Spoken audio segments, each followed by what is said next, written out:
Hey Cassidy and Greg, it's Lily Brown. This is my final project.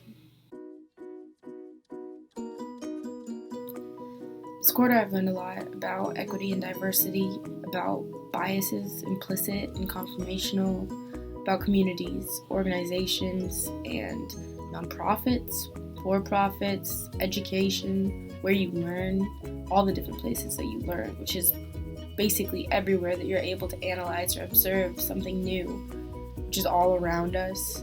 Learned about bias, how it's everywhere, how we all have biases for everything, even if we don't know it, even if we're not aware that we hold a bias towards a specific group or stereotype, a race, an ethnicity, a gender, a religious group, sexual orientation.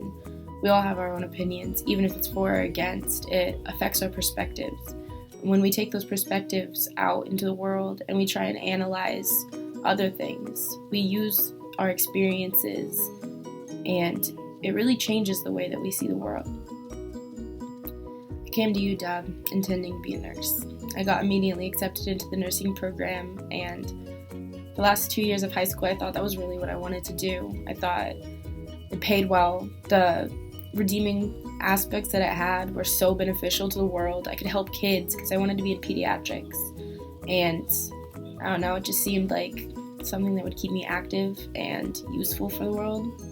And I knew that I wanted to be involved in my community in some way and make a lasting impact on the people around me. But then I watched my friend almost die when I went home for winter break, and I realized I'm not good in the heat of the moment. And then I saw Trump got elected, and I realized that I didn't want to go to work every day and be around sick kids. And even if I got to save them, a couple days I would probably watch some of them not make it. And going to work and seeing that, and then going home after every day and seeing the news, which I would expect to be pretty horrible. I just didn't want to be depressed all the time. So after we spent a day in ECO watching a bunch of TED Talks videos, I don't know exactly what did it for me, but there was a lady that talked in one of the videos, and she talked about how some of her students, years and years after graduating, came back and told her what an impact she had made on their lives. And I thought about it, the ripple effect that education has on generations and generations, and how we have such a lack of good teachers. I went to public high school, and I learned there that there's so many issues with our educational system. In this quarter, while I was taking ECO, I was also taking educational policy, and Betsy DeVos got nominated, and then she won, and now she's our Secretary of Education. And I just realized that I could spend my time working to try and help the kids, not through nursing, but through education. And instead of saving lives, I could change lives for the better.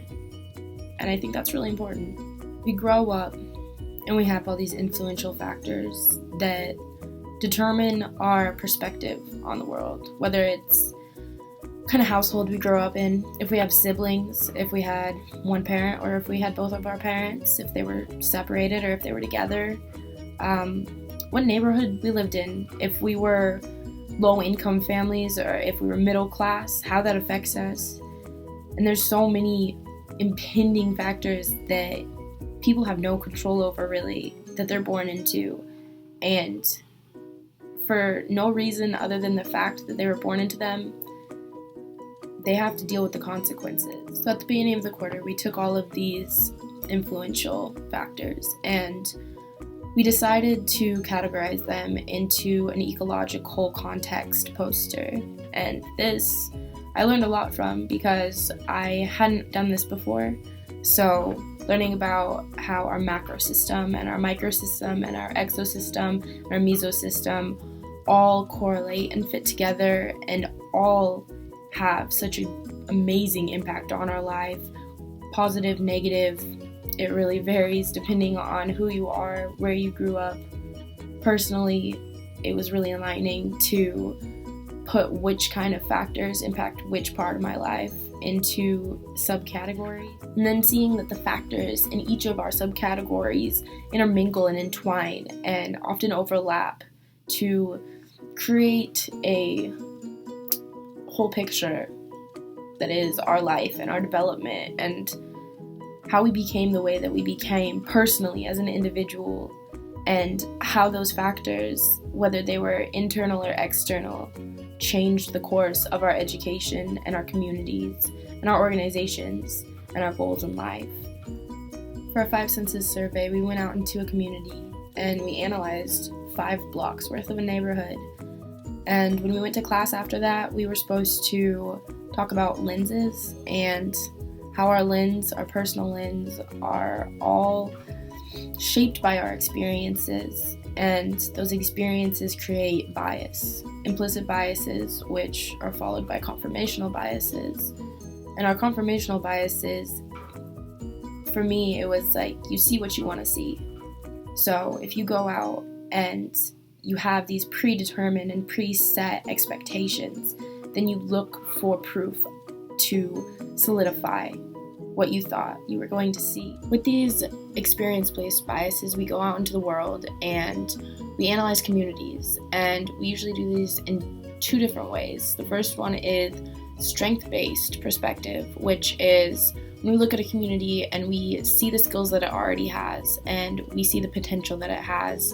And the second kind is asset-based, which is where we see those things within the community as building blocks to grow and develop and enhance the community and make it better. And it starts within. So the main focus thought on this is that you don't need outside forces to fix the community. You can do it with what you already have. And before you fix your outer world, first you have to fix your inner world.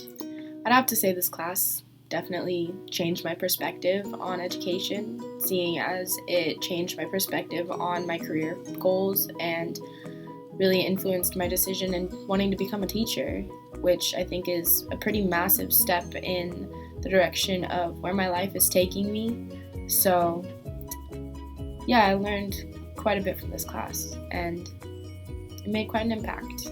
So thank you, Cassidy and Greg, for all of your guys' knowledge and help and positivity and enthusiasm. I aspire to be a teacher where I bring that kind of enthusiasm to the class and make kids want to learn. I think the way that I personally re-envision education and analyze my proactive generalizability is that in order to better the world, first you have to better yourself. And once you do that, you'll see what it takes to better the world.